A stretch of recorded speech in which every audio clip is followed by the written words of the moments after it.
Couriers were immediately dispatched to the commandants of all those fortresses with orders to surrender them in their existing condition to the enemy's blockading forces and to return immediately to France with their respective garrisons. It was pointedly observed that the fortresses thus abandoned contained nearly the whole of the artillery composing the defense of those belonging to our ancient limits. It was urged that the inventory taken on the first occupation of those fortresses by the French was still in existence. It was proposed to restore them agreeably to that inventory and accordingly to bring back whatever had been supplied from the interior. No attention, however, was paid to these observations by the provisional government, who insisted that the fortresses should be restored in their existing state. The government extended its liberality so far as to order that the arsenal of Turin, which was exclusively supplied with the old establishment of Valence, as well as articles which had actually been purchased by France, should be unreservedly given up.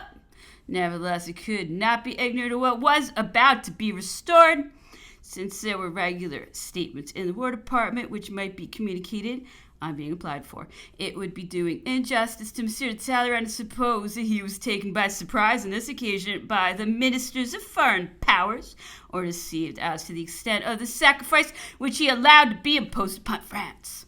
He saw clearly that no obstacle stood in the way of peace, and that he was depriving himself of the means of assuming a position between France and the enemy for what resource was left to him after the loss of what might have been made available to support a demand, however trifling its nature. How could Monsieur de Talleyrand take upon himself to conclude this transaction before the king's arrival? On the one hand, there was no necessity for entering into a treaty.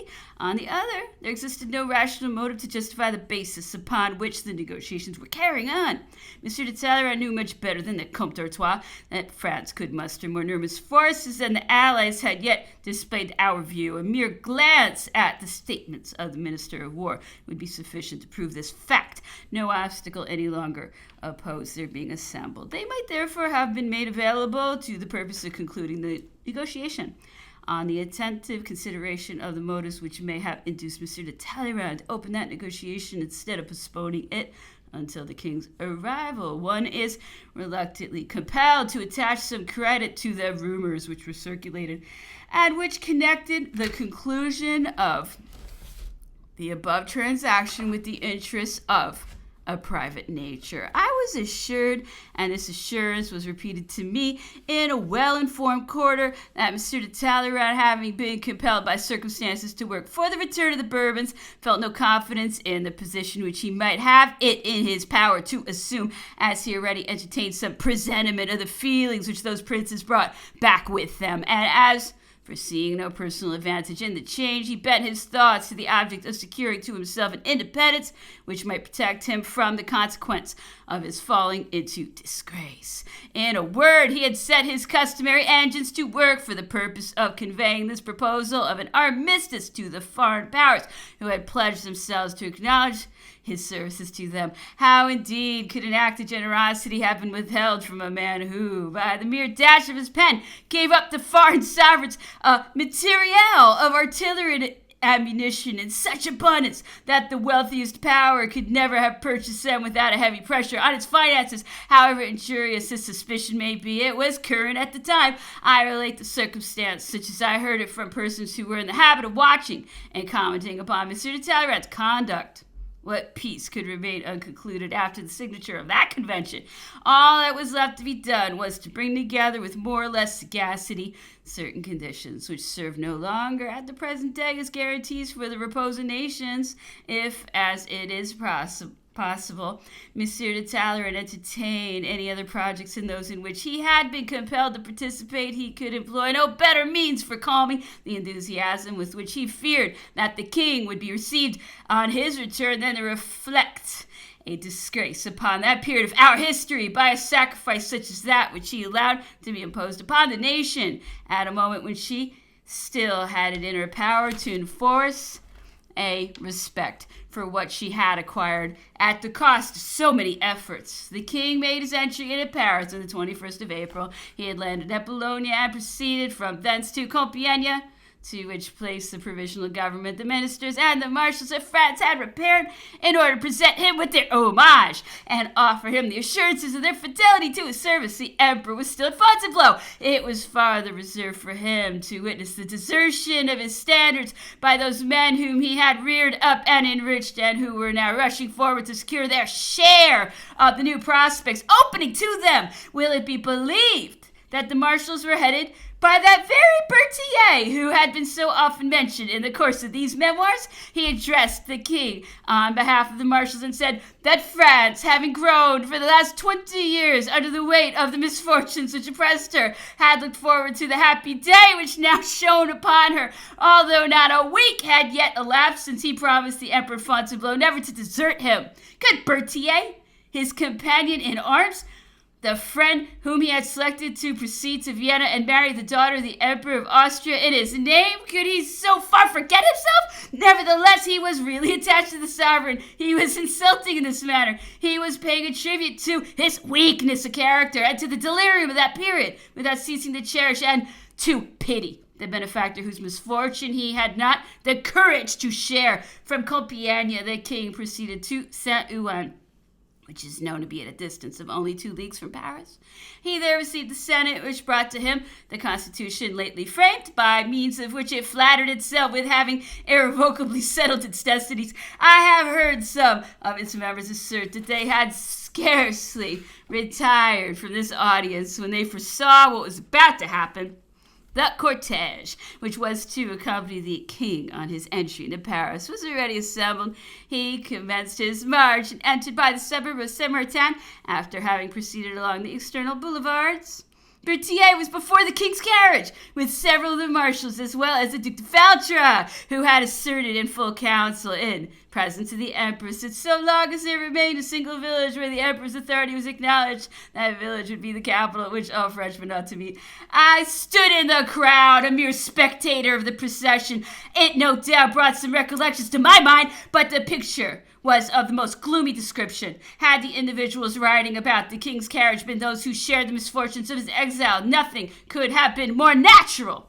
But there was something revolting in the sight of men now following the train of Louis XVIII, who occupied the first places in the emperor's triumphal marches. The king would no doubt have felt greater esteem for those new adherents of legitimacy had they pleaded as an excuse for their non-attendance their age and their fatigues, and condemned themselves to a dignified retirement rather than be guilty of such gratuitous exposure. For, in short, he had not called them to grace his entry, and could not entertain a very exalted opinion of men who acted of so mean a character. Mankind is a compound of weakness, and is at no time proof against too severe a test. Let it never be urged any longer that the emperor derived great assistance from his officers. I do not stand in need of this proof to feel surprised at his having performed such extraordinary feats with the assistance of such men. Such, however, were much less blamable than they were entitled to our pity.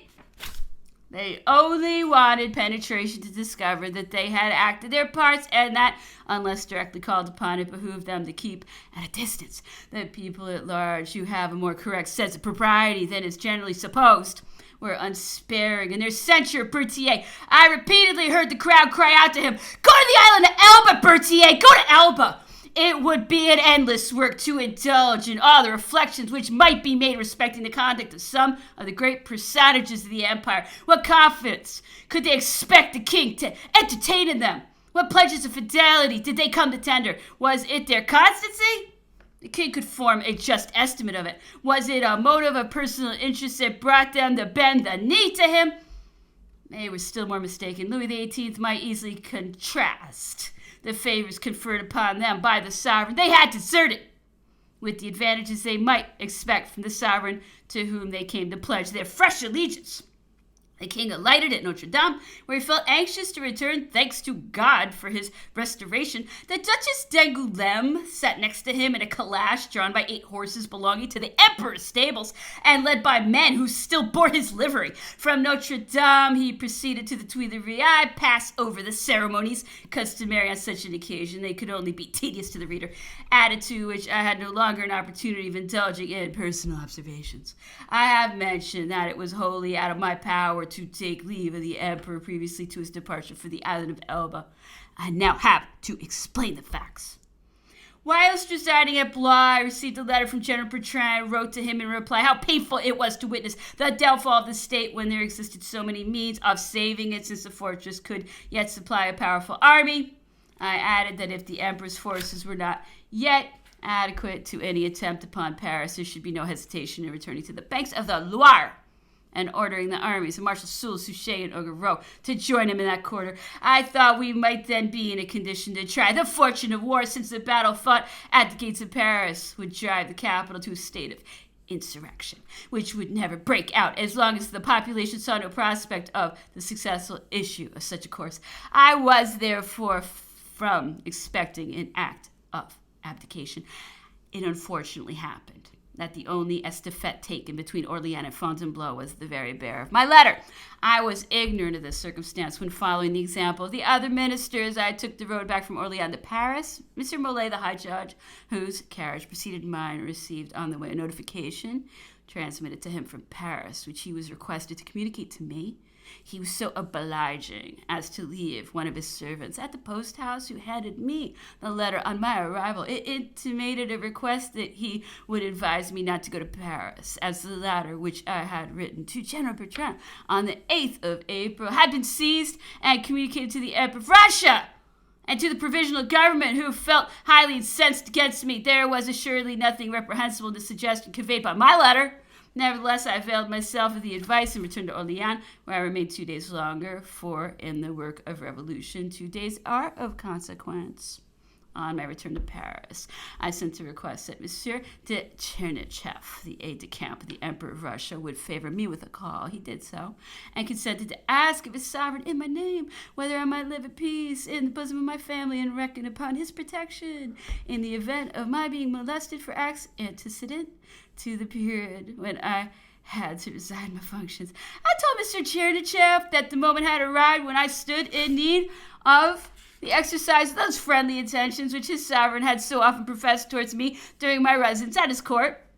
He returned the same night to intimate to me that the Emperor of Russia would only grant me his protection under the condition of my pledging my word of honor to remain quiet and not to stir a step out of Paris without his leave. I unhesitatingly gave the required pledge. Mr. Chernichev added that, as to the effects of the former friendly sentiments to which I had alluded, I ought no longer to rely upon them, because the Emperor Alexander had completely altered his opinion of me. I replied that he could not at least refuse to grant me his esteem, which should amply compensate the loss of the other sentiment. I addressed 2 letters to the Emperor Alexander on this subject, not so much with the view of obtaining any favors from him, as to express my regret at being compelled to acknowledge that the friendly reception he had so frequently given to me had been much rather owing to my public character than to the private esteem with which I thought myself honored on quitting him, since he had himself given me the assurance of it. This step on my part proved unavailing. I could not succeed in overcoming his prejudices, and had to be on my guard. I was a prisoner, though, no doubt, with all Paris for a prison, and it behooved me more than anyone else to act with the utmost circumspection. The Emperor Napoleon appeared surprised at my not going to take leave of him, but he was ignorant of my position in Paris, and when Monsieur de Caulaincourt communicated to me the prince's astonishment, I requested he would make known to him the cause of my absence. Mr. de Caulaincourt rejected my excuse and even urged me to discharge an act of duty. I was well disposed to do so and requested he would take advantage of his freedom of access to the Emperor Alexander in order to obtain the consent of that sovereign to his taking me to Fontainebleau along with him and bringing me back to Paris. I felt unwilling to expose myself in the event of any disturbance to the accusation of having gone to Fontainebleau for instructions. I observed to him that I should find it sufficiently difficult to avoid being molested without adding fresh embarrassments to the irksomeness of my position, exposed as I was to the resentments inseparable from a spirit of reaction, which was already working its way in every direction. Mr. de Caulaincourt no doubt assigned a different motive to my refusal. This could not surprise me. when I found him so strongly persuaded that the recall of the House of Bourbon was the work of a party and the result of a conspiracy. Entertaining such an opinion, he could scarcely avoid suspecting the Minister of Police either of having had some share in the conspiracy or of not having obstructed its progress. It was accordingly natural for him to suppose that this minister's position with the provisional government was already so far settled as to render it unnecessary for him to give any pledges of circumspection in his conduct. It was moreover natural under these circumstances that I should be supposed to have weighty motives for dreading to appear in the emperor's presence. Mr. de Caulaincourt went so far as to tell me that a person who, like myself, was loaded with wealth and honors was always a man of consequence in such a country as France. I attempted in vain to remove his opinions. It was only at a later opinion period that he came to discover the real causes which had brought about the extraordinary catastrophe of the emperor's downfall. Chapter 12. Monsieur Fouché, who had waited in Languedoc and Provence the issue of this lengthened agony, had just arrived in Paris and felt as much surprised as everyone else at the turn which our affairs had taken. This was the first time that anything was done without him. He moved in every direction with a view to be employed, but all the parts were filled up. In vain he presented himself to the Emperor of Russia and the Comte d'Artois, or endeavored to come to an accommodation with Monsieur de Talleyrand. It was too late. He pretended, and his political adherents have joined in the cry that nothing of all this would have happened had he been in Paris. Dupes may have believed him, but those who knew Monsieur Fouché did justice to his real sentiments when they said that the only difference in the aspect of events would have been a capitulation more favorable to his own interests. During the stay of the Allied sovereigns in Paris, many entertainments were given to them. An anxious desire to please them was displayed beyond anything we'd ever seen in Vienna or Berlin. Balls were given at Monsieur de Talleyrand's hotel once or twice a week, and were composed of the handsomest women in the high ranks of society. I do not recollect that any means were omitted of displaying to the utmost the state of degradation into which we had fallen. The Polish ladies had acted very differently when the Austrians entered Warsaw in 1809, and the Emperor of Russia must have perceived that there was no disposition to set Paris on fire with the view of preventing his entrance into that city. He was fond of pleasure, and never failed to partake of those which were thrown in his way. He displayed much gallantry towards the female sex, and was even particularly attentive to some ladies whom he called to visit. As a necessary consequence of the plan of conduct which he had adopted in Paris, he thought himself that he should call upon the Empress Josephine. He was announced at Malmaison and met there all the attentions to which the politeness of his proceeding gave him a claim, but he was mistaken if he supposed that in this retired spot the Emperor's misfortunes were not felt. His visit was accordingly a heart-rending one for Josephine, who endeavored to disguise her feelings in order to give a gracious reception to the man who had just destroyed the peace of her existence. She had Queen Hortense in her company, whose social qualities attracted many people to Malmaison. The Emperor of Russia had heard of this princess and felt some curiosity to become acquainted with her. He almost led me to suppose that he felt anxious to be reconciled to those whose future prospects he had destroyed, but it was impossible to give him an unfriendly reception or to refuse appearing before him, since he had assumed the right to lay down the rules of propriety, and when he could feel no reluctance at coming to display the pomp of his triumph in the midst of his victims, he clearly indicated his expectation of receiving a flattering welcome. The Society of Malmaison had so many charms for him that he repeatedly returned to it and requested at last that he might be treated with that degree of familiarity which never compromises the gravity of sovereigns in their intercourse with the fair sex. As the ladies of Malmaison possessed highly cultivated minds, the conversation occasionally dwelt upon topics of a much more serious nature than those which are usually discussed amongst women. The occurrences of the day afforded sufficient matter for discussions, which Queen Hortense was fully competent to keep up. I had the honor of seeing that princess at a later period and expressed to her my opinion as to the cause of our misfortunes, which I exclusively attributed to the Emperor of Russia, without whose intervention nothing could have been effected, because as the chief of that crusade, he had not allowed anything to be undertaken without his previous approbation. Queen Hortense took his part. She had made the same observation to that monarch, and he had insisted in reply that he had not taken any part in the act of dethroning the emperor. My wish was gratified, he said. I also had come to Paris. The emperor was no longer an object of apprehension to me, because an enterprise such as the one to Moscow is never undertaken twice in a man's life.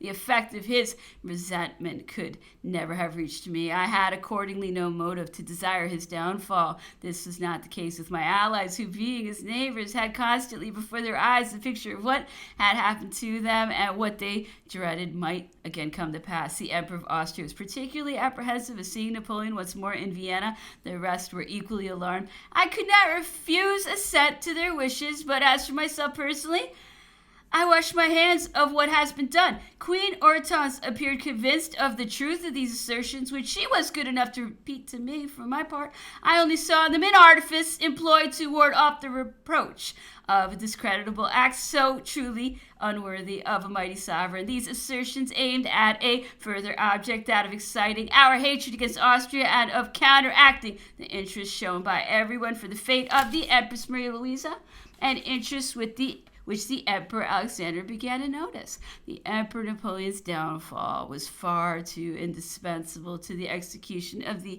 other projects which he meditated, to allow with so favorable an opportunity to escape of destroying the man who might have effectually opposed them. It was consequently of the utmost importance that he should place France at the mercy of England, her most irreconcilable enemy. He consigned to her the task of reducing us to a state of absolute political nullity. Such a course would naturally constitute him the ruler of the whole world. It was easy for the Emperor of Russia to invent whatever he was desirous should be repeated, with the view of guiding public opinion respecting the share he had taken in effecting the Emperor's downfall. By endeavoring to defend his own conduct, he was accusing himself and already admitting that an act of injustice had been performed when he laid it to the charge of his brother sovereigns. This, however, was a direct attempt at imposing upon the credulity of the people at large, for it was quite evident that nothing could have been done without him. I am not quite clear, besides, whether the part to which he laid claim was much more honorable than that which he felt desirous of ascribing to others, whilst the Emperor of Russia was indulging in the enjoyment of balls and inhaling the perfume of adulation which was constantly burning before him. The King of Prussia was engaged in retrieving his affairs, and he acted with judgment in doing so. He disposed of the stores and arsenals, and had the baggage carts of his army loaded with all those articles which we had turned to such little account, whilst our very existence was at stake. Muskets, cannons, caissons, everything was removed to Berlin, and we had richly deserved this mortification. The museum was not touched, but it was clear that all eyes were casting a longing look at the collection. A sufficient motive for decreeing its doom was to be found in the circumstance that it attested the splendor of our renown. An opportunity was anxiously hoped for of returning to it. Fortunately, however, the Emperor's shadow still protected that brilliant collection. France was now reduced to the necessity of relinquishing all she had acquired since 1792, either by right of conquest or in return for compensations which her enemies had obtained in their dealings with her. France alone bore the sacrifices. The other powers resumed what they had lost without ever giving up the compensation they had previously obtained. This was called the restoration of the equilibrium between the different powers of Europe. France was so nearly annihilated that one is at a loss to understand how the government, at whose mercy she was placed by her reverses, could allow matters to be carried to such extremities. Austria was not mistaken in her anticipation of the turn she should give to the general aspect of affairs. It must be acknowledged that she threw herself in a very unreserved manner into the arms of Russia, without foreseeing the consequences of such blind confidence on her part, or deriving a suitable advantages from the weight which her own power had thrown into the scale, or else, ever since the conferences at Prague, she had acquiesced in all the views of the Emperor's personal enemies against the ascendancy of France. Whatever may have been the circumstances which led to the determination adopted by Austria at that period, she will suffer at some future day for the errors of her cabinet, and eventually admit that she merely made an exchange of difficulties with the additional disadvantage for her of losing all the means she had at command and coming to an accommodation with France had circumstances or political considerations required it.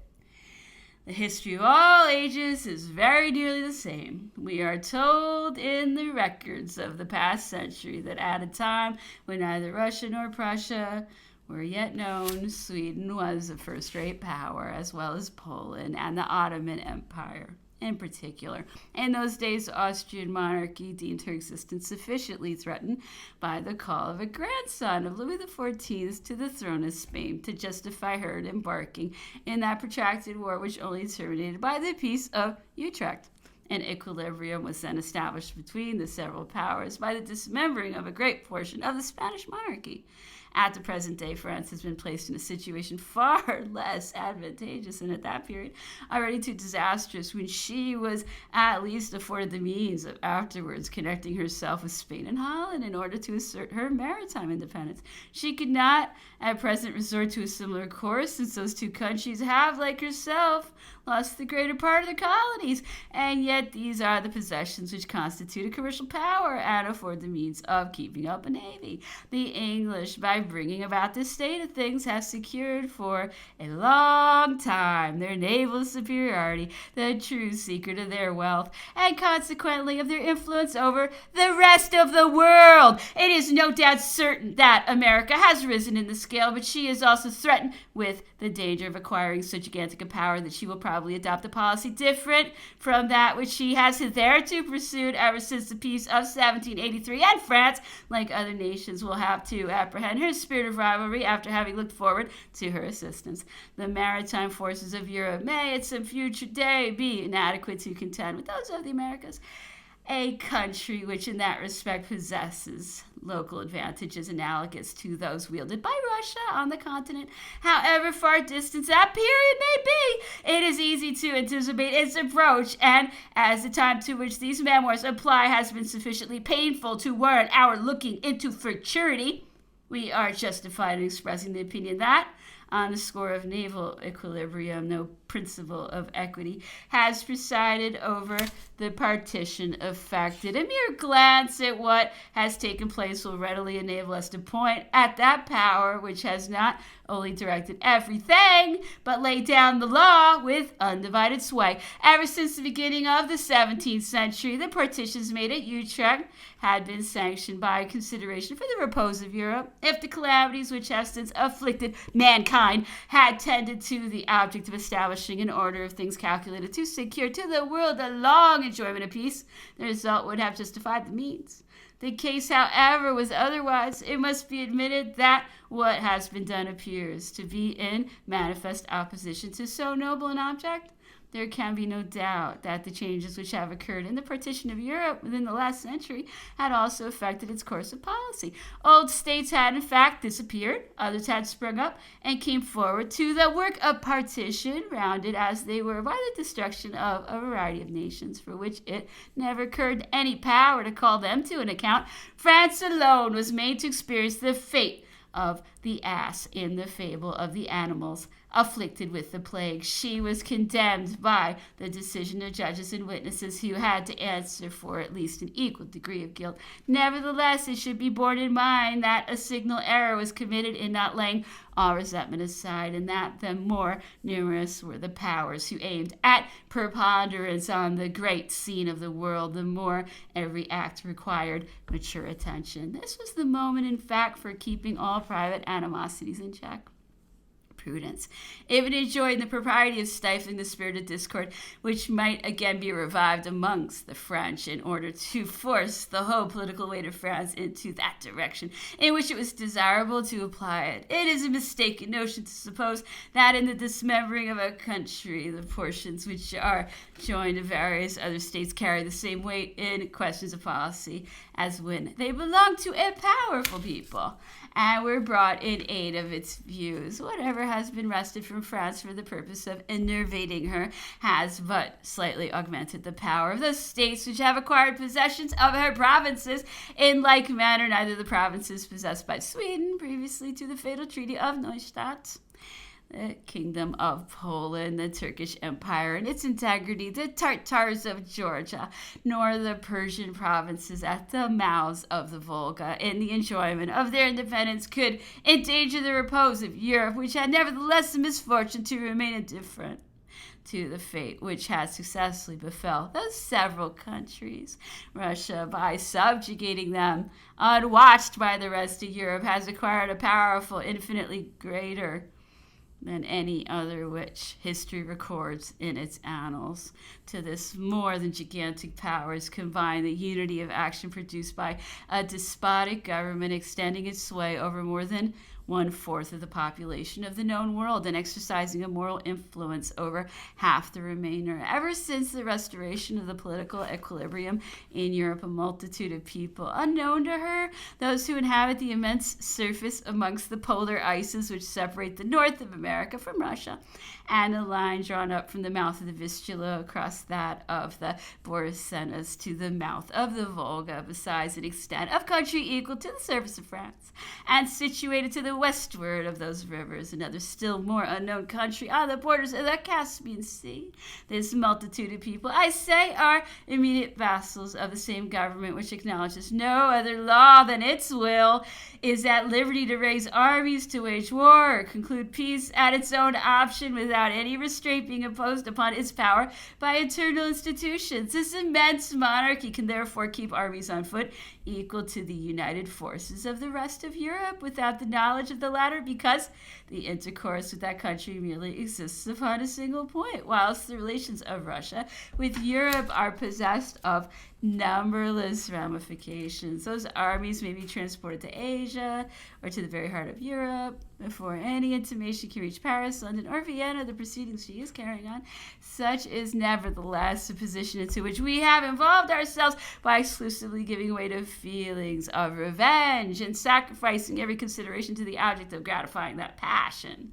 It is urged as an excuse that the present sovereign of Russia is friendly to peace and will uphold his own work. He is, however, the same monarch who provoked and kindled the War of 1805, the origin of all subsequent wars. Let us admit for a moment that, ripened by age, which confers experience and philosophy, he should be disposed to keep up a spirit of good harmony between those nations of whose destinies he has become the arbiter. Is he gifted with immortality?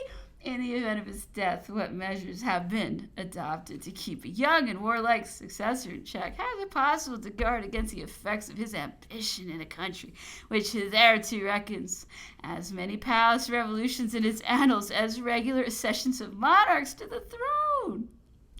We discover in the church of the fortress of St. Petersburg the sepulchral tombs of the 9 or 10 sovereigns who have hitherto swayed the Russian scepter, and Catherine II is almost the only one who died a natural death. Let us suppose, however, that the present sovereign of Russia should feel desirous of maintaining peace, notwithstanding the operations which are yet enjoined to him, with the view of completing that glorious reign and of consolidating a system which he cannot but be aware is already looked upon with a gloomy and restless feeling of uneasiness. If his successor, who will not have the advantage of the same moral power over the nation, should be compelled to undertake fresh incursions, what calamities may not fall the rest of the world? What alliance can it be possible to form with the view of resisting the torrent? Prussia will be compelled to follow the policy of Russia in order to maintain her sway over the countries she possesses from Memel to the other side of the Niemen. As far as the mouth of the Vistula, she will compel Saxony to imitate her example, and a great portion of the northern states of Germany will follow the same course. What will Austria, conjointly with Bavaria, have it in her power to effect single-handed? Will she be able to support the Turks and to defend herself at the same time? It would be unreasonable to expect it. Will she call France and Spain to her assistance? They would arrive too late, besides which it is to them of little consequence to whose hands might be consigned the scepter of Bohemia and Hungary.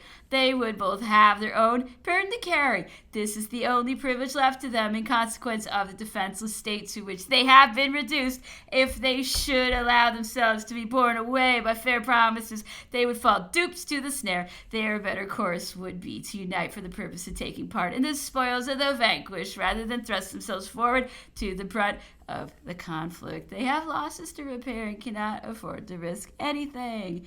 The more attentively we consider what Austria has tamely submitted to, the less we can account for her extraordinary policy. If Austria consented at the conferences of Prague to the destruction of France and of her ruler, nothing can excuse so egregious an error. And if we are to suppose that the Emperor of Austria himself has given way to a feeling of resentment which he appeared to have banished ever since the union of his daughter with the Emperor Napoleon, his cabinet should not have allowed him to do more than submit to the sacrifice which affected his personal dignity, but never to which concerned the direct interests of his monarchy. The monarch whose hopes had been deceived might have given way to his former animosity, but it behooved the cabinet to be the more prudent, as the head of the state was giving a free loose to sentiments which had the effect of obscuring his judgment.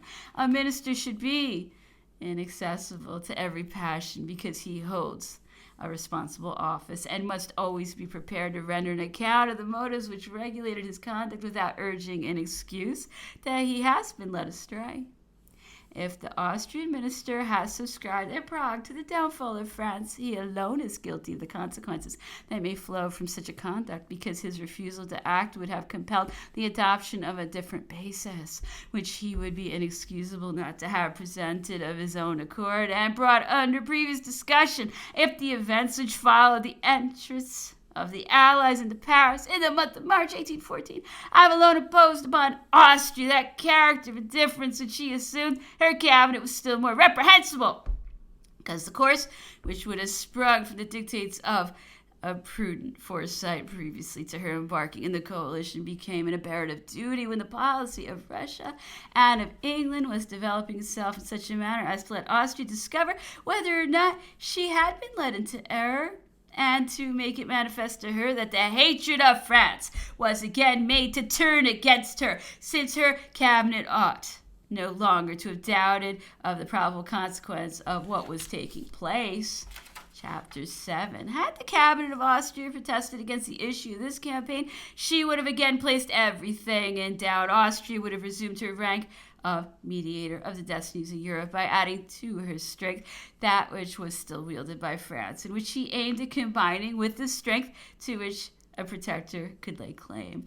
Austria might have recovered at that moment the character she ought to have assumed at Prague, that of arbiter of France and of Italy, besides whose independence she would have acted much more judiciously in protecting under one or more princes of her house, since the sovereigns had consented one after the other to the ruin of the house of Bourbon in order to favor their own aggrandizement. It would not have been unreasonable in Austria, under such circumstances, to attempt recovering the equivalent of the power wielded by Charles V, at least in his European dominions. She incurred no risk and could only improve her condition, which has been very little benefited by the recovery of her former provinces. They have been too long detached from the mother country to bring back to her any warmth of affection.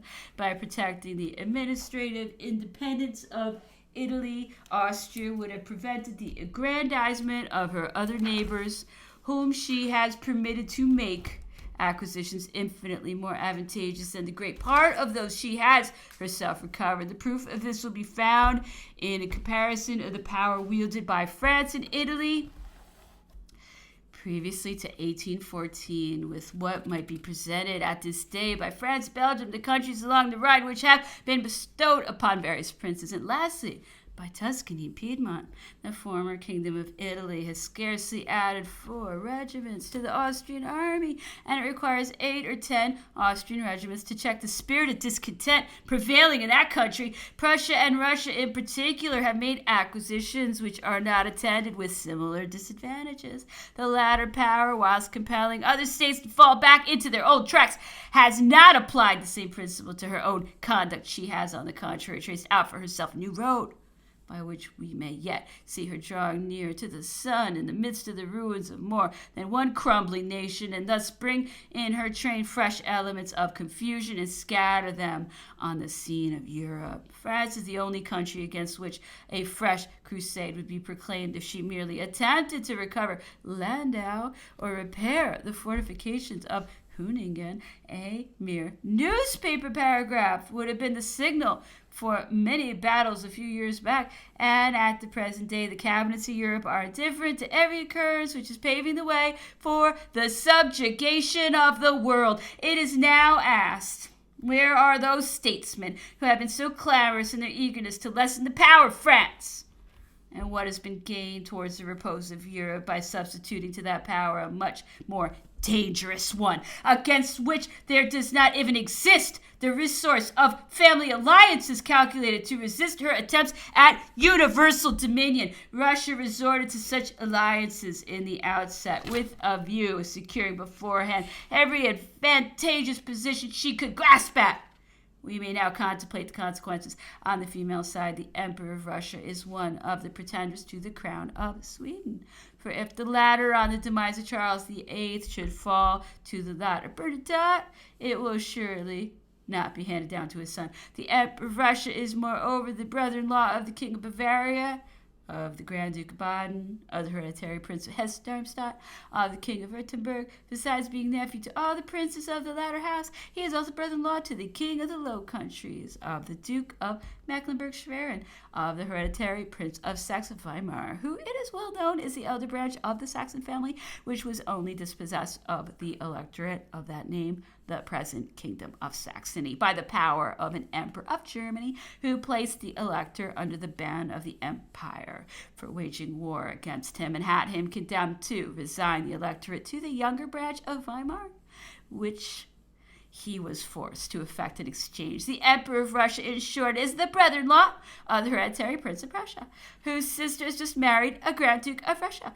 He is, moreover, allied to the House of Saxe-Coburg by the marriage of his brother, the Grand Duke Constantine, with a princess of that house. Was it possible to derive more signal advantages than Russia has done from her means of forming alliances? Assuredly not. This attitude on her part crowns the labors of Catherine II. Let it be attempted to dethrone any one of those princesses, the power of resistance is at hand. It is proper to remind the reader in this place that at the period when Russia was treating with France upon an unfavorable basis, no such outrage was offered to the princesses of Russian blood whose husbands had declared against us and whose estates might have been rendered available as an indemnity to Prussia in 1807.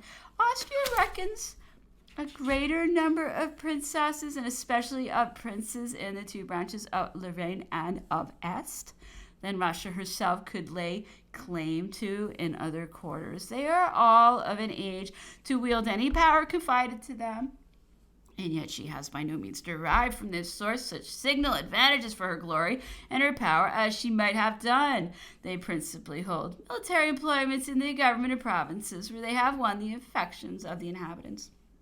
Generally speaking, however, they live so retired that if it were not for the virtues which distinguish the Grand Duke of Tuscany, the existence of his brothers might be doubted.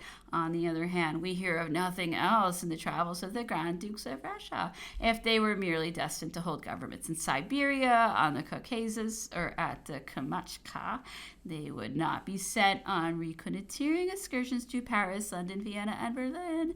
Whatever may be the political reasons which influence the adoption of the course resorted to, it is far more essential to avert its consequences than to seek its origin.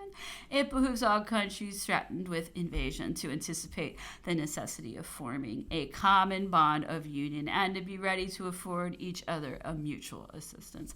The French have unquestionably not a word to object to the conditions imposed upon them, nor have they reached the extent of the evils which they hope to avoid by placing themselves at the mercy of their enemies. They will yet have to bear the weight of those powers which have aggrandized their own territories at the expense of France. Such may possibly be the consequence of the error into which they have fallen by throwing the helm overboard in the height of their danger. If such should be the fate reserved for them, if they should yet have to groan under fresh calamities, they will have conferred the right of being told without the smallest party spirit. How could you entertain any doubt of the object contemplated by the Allied powers. When they waged war against you in 1792, they did not aim at wresting away the conquests you had made. They must therefore have meditated to enslave you. And if in consequence of the sanguinary conflicts which took place between that period and the Treaty of Campo Formio, you were not forced to bend under the yoke which was attempted to be imposed upon you, your escape is owing to the circumstance that the immortal campaigns of Italy had deprived your enemies of the power of injuring you and had compelled them to respect the social organization you had recently adopted. To whom are you indebted for the victories which had procured the acknowledgement of your independence? The trumpet of fame will reply, to the emperor, when he took his departure for Egypt, from whence his return appeared impossible. How could you mistake the motive which induced your enemies to fly once more to arms? Can you still have any doubt of the projects at that time meditated by them, or of what must have been your fate had it not been for the Battle of Zurich and the defense of Genoa, which afforded time for the first consul to reorganize the interior of France and proceed to cull the laurels which awaited him at Marengo? In what condition did he find you on his return from Egypt? Compare it with the conditions to which you were restored by him after the treaties of Luneville and Amiens. If you were not made to pass under the yoke at that period, you are indebted for your escape to his having been fortunately brought back to save you a second time from destruction, when he was exclusively engaged in those occupations which were called for by the expedition preparing at Bologna for the purpose of bringing our struggle with England to a close. He could not assuredly be accused of ambition. You must have a full recollection of the circumstances attending the aggression of England and of the wishes uttered by the whole of France for the successes of the emperor, which it encouraged to the attempt of crossing the straits, on the other side of which appeared to exist the only obstacle to the attainment of a profound peace. You can as little have forgotten how he was suddenly compelled to relinquish that project and proceeded all haste to Germany for the purpose of opposing the most disgraceful and most unjust aggression ever recorded in the pages of history, who deserved on this occasion the appellation of ambitious, or at least of agitator of discord, of disturber of the peace. Was it not this very Emperor Alexander whom you have been recently extolling as your deliverer? If you were unable to form a correct judgment of the projects of the coalesced powers against you at that period, the facts revealed by the general-in-chief of the Austrian army, who was deserted by fortune in the field of Ulm, and above all the plans concerted between England and Russia for the purpose of bringing France back to her limits of 1792, plans manifest to all and avowed at that very period, ought to have opened your eyes and clearly demonstrated to you that your internal political organization was the real ground of complaint against you. And if instead of the enemy having dictated conditions to you, you have, on the contrary, hurled back upon themselves a degradation they intended for you, to what cause are you indebted for your success, if not to the Battle of Austerlitz? It was again the emperor who on that occasion extended his shield over France after bringing her triumphant out of the struggle by the power of his mighty genius, when in the following year he conquered at Jena and afterwards at Friedland. Was it not in his power to give way to the allurements of victory? Had he bent his mind to the act of weakness, what could have prevented his performing the part of an ambitious man?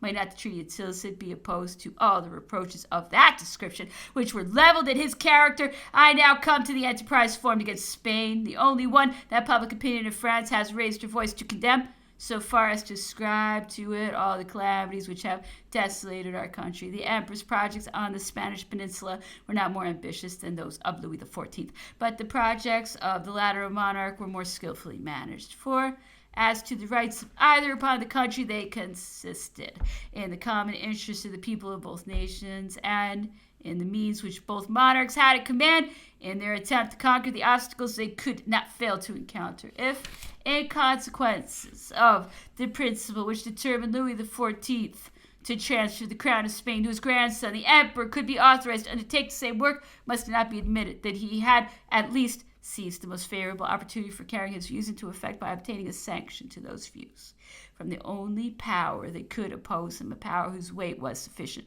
to maintain the peace of Europe. What then must be thought of the circumstance that, in despite of the engagements recently entered into with him, the repose pledged to him was allowed to be disturbed, and he was compelled again to resist in haste the aggression to which his allies had already fallen victims in the summer of 1809?